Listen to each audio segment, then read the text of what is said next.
Are you dead against this, then? Yeah, I think it's another publicity stunt, actually. Nothing they do at the moment can help this present crisis, right? Because it's got to get through the Lords, and it possibly won't. Also, they don't have a mandate for this. You know, they had a limited mandate in their 2019 manifesto to have no, minimum service level for trains, and now they're extending it to fire service and everything else. It is desperation because they've messed up. I could argue, just on that, the train thing I care less about, as indeed the British public do, I think. But when it comes to firefighters, I, thankfully, touch wood, have never had to call the fire department. But if I was about to burn to death, I think I would be of the mind that lot shouldn't be allowed to be on strike that day. You'll find that most fire services, even when they're on strike, have minimum provision, actually, and it's the same with nursing as well. So a lot of this happens anyway. This is why I've called out the government many times recently on publicity stunts. Rwanda scheme is a publicity stunt. It won't work. Well, it's not happened yet. It's not happening. It won't happen. I said that at the time. It's just a publicity stunt. It can't happen. If they were serious, they'd have to undermine the legal basis for people coming and staying. And they don't do that, so they're not serious. But what I've talked about is actually the broader causes of this. How do we get here? All this flailing around the cost of living crisis, the government's responses to it, publicity stunts like this, these are symptoms of a broader problem. The basic problem, we've got a trade problem. This country's got a trade problem. We buy more than we sell, and no government, New Labour or Tories, have done anything about this for years, literally, and it's in the trade balance. Let's have a look at the bigger picture stuff then, because I have been saying this for a long time, which is that there's been no vision. It seems to me, and I just wonder whether or not the media has had a bit to play in this, because it seems to be that we have, in new politics, it's all about sound bites. It's all about 20 seconds, make your point, your slogan, together, stronger, or whatever, all that rubbish, right? And actually, I think that undermines ideology and having a clear, coherent vision. Well, very few people in the Tory party have any ideology, actually, now. And actually, I'd argue the few that do have the wrong one, which is sort of basic unilateral free trade. They're sort of free trade maniacs. And there are people like Liz Truss that go off and do Japan trade deal. That trade deal is modelled to widen our bilateral trade deficit with Japan. And I'm just going to call it out now. It's going to make us poorer. It will make us poorer in the long run. You can only pay for imports in one of three ways. You can export something, you can sell something you've already made, or you can issue debt. And successive governments, I think I would call out the Labour Party and the Tories are specialists in failure. Yeah, they are. But then this is a big problem, OK? Because if we've got, as we do have now, several massive issues facing this country. Massive issues. In fact, we've dealt with a couple of them so far tonight, actually. We've got what's going on in the Channel, immigration as a whole, you could argue. We've got the cost of living crisis. Housing. We've got housing. Goodness gracious me, housing. The NHS, right? Without, and I'm certainly not calling for this before someone clips this up and I get the sack, without some kind of radical coup, we're not going to get anything different from what we've got now, are we? And what we've got now is just sticking plaster politics. It is, but we think long term, and some of the things we say will be tough. We on housing, we propose a state getting back in the business of building houses.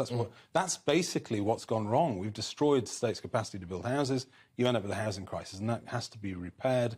And you have to be serious about it. Likewise, on trade and industry, we've called for some trade friction to reindustrialise. We don't make anything, Patrick. We don't. No, we don't, and that's a crime. Crucial. That is a crime that we do not make enough stuff in this country. 9%. No. And then we do, by the way, then we import it from absolute despots. Exactly, and we don't care about slavery. It's the worst of both Slave factories, forget about it, or polluting factories. It's so dishonest. Let's be honest. I'll make a deal with you, OK?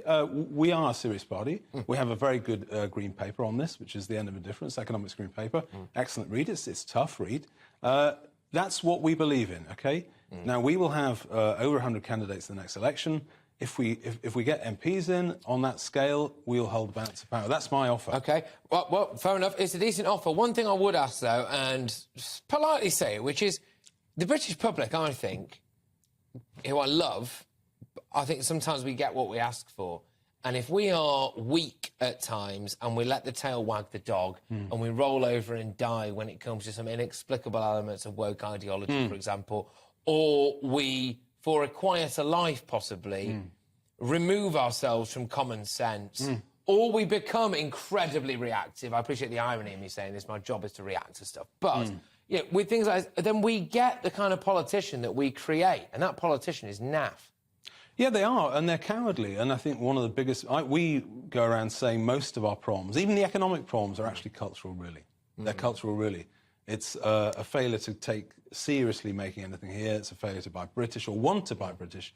All of these things start with not caring. And the migrant crisis is basically an exercise in that, an example. Exactly, we just they've got a 70-seat majority, Patrick. Yeah. And they don't... If they can't... I would say to anyone thinking foolish enough to vote Tory, do you really think they would do anything? They've all the stuff that you hear from Sunak now, I don't believe any of it. Well, I just wonder, I think we've got time for one more before I get shouted out, but I do just wonder whether or not this is bad news for you, because I suspect that people are going to go more down the Reform UK route, whether they're going to go more down the idea of someone who more overtly, well, I suppose right-wing, really. Well, yeah, but the open borders, free trade hasn't really served us very well. And if you're in the Midlands or the North, actually, you want reindustrialisation, that's us. You want a housing programme, that's us. So, actually, we're talking to Reform UK, as you know. We've done a deal in South Yorkshire, working very closely with them. I had a meeting with them on Saturday.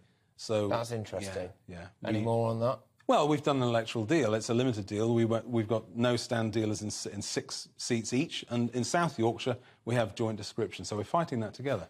It's quite exciting. That's fascinating, actually. Yeah. A fertile ground. Yeah, we'll do well. We'll do well. Watch this space. What would be the aim? We want to win seats there. We will win seats.